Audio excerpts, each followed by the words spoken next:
I always thought I did everything right. I worked hard, I provided for my family, and I never strayed. I built a life with my wife and kids, thinking that love and sacrifice were enough to hold everything together. But I was wrong. So wrong. 5 years ago, I lived in California with my wife Rachel and our 2 kids, Sophie and Mason. I worked in finance long hours, high stress, but a great paycheck. Rachel stayed home with the kids, just like she wanted. I made sure we had a beautiful home, vacations, and security.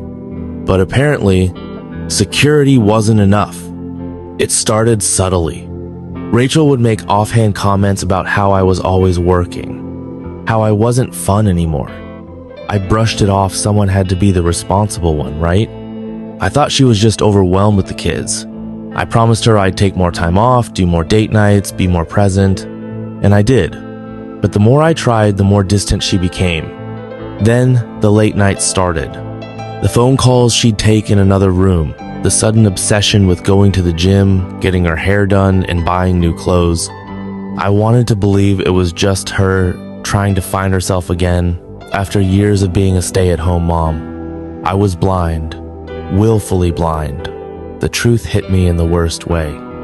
I came home early from work one afternoon, arms full of groceries, planning to surprise her with a home-cooked dinner. But I was the one who got the surprise. I found Rachel in our bed with another man. The world tilted. Everything blurred. The sounds, the colors, the feeling of the grocery bag slipping from my hands, it all seemed unreal. Like a nightmare I couldn't wake up from.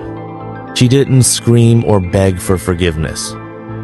She just stared at me, almost annoyed that I had interrupted. And then she said it, the words that broke me completely.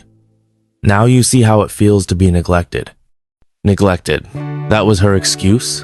The long hours, the stress, the exhaustion, all of it was for her, for our kids, for our family. And in her mind, I was the villain. I left that night, packed a bag, checked into a hotel, and tried to breathe. The betrayal was suffocating. I wanted answers, but more than that, I wanted to wake up from the hell that had become my reality. A week later, she filed for divorce. She made herself the victim, spinning a story about how I was never around, how I didn't appreciate her, how she was just a lonely wife seeking comfort. And people believed her. Worse, she took everything. The house, most of our savings, and worst of all, our kids, she poisoned them against me. Told them I abandoned them, that I didn't care, that I was too busy working to be a real father. In the courts, they sided with her. She was the primary caregiver. I was just a man who worked too much. I moved away. I couldn't stay in California, not with the memories suffocating me. I sent money, tried to stay involved, but every time I called, my kids were colder, distant, and eventually the calls stopped altogether. For 5 years, I lived with the weight of it, the anger, the betrayal, the loss. I convinced myself to move on, to build a new life. I tried dating, but trust, that was gone. Love, it felt like a fairy tale for fools. Then, out of nowhere, I got a call. Sophie ran away. My heart nearly stopped. It was Rachel, her voice frantic. Sophie was 17 now. She had packed a bag and disappeared in the middle of the night. And Rachel was calling me after all these years. She left a note. Rachel sobbed. She said she's coming to you. I didn't know whether to feel relief, panic, or pure rage at Rachel.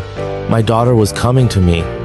After years of silence, after years of believing I was the villain, she was choosing me. I found Sophie at a bus station 2 hours away. She looked different, told her, sadder. But when she saw me, she ran into my arms.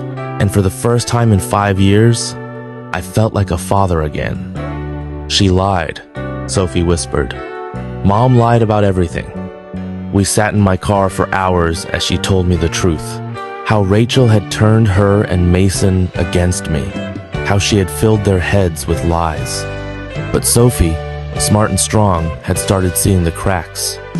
She had overheard phone calls, found messages she knew her mother wasn't the victim she pretended to be.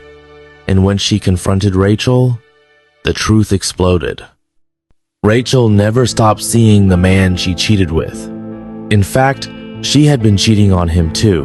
And Mason? He was starting to see through the lies as well. "Dad," Sophie said, gripping my hand, "I want to live with you." My heart ached. I wanted to say yes to bring her home to finally have my daughter back. But the courts had taken everything from me once. Could I win this time? I didn't care. I was going to fight. And this time, I wouldn't lose. I will be very grateful if you subscribe to our channel.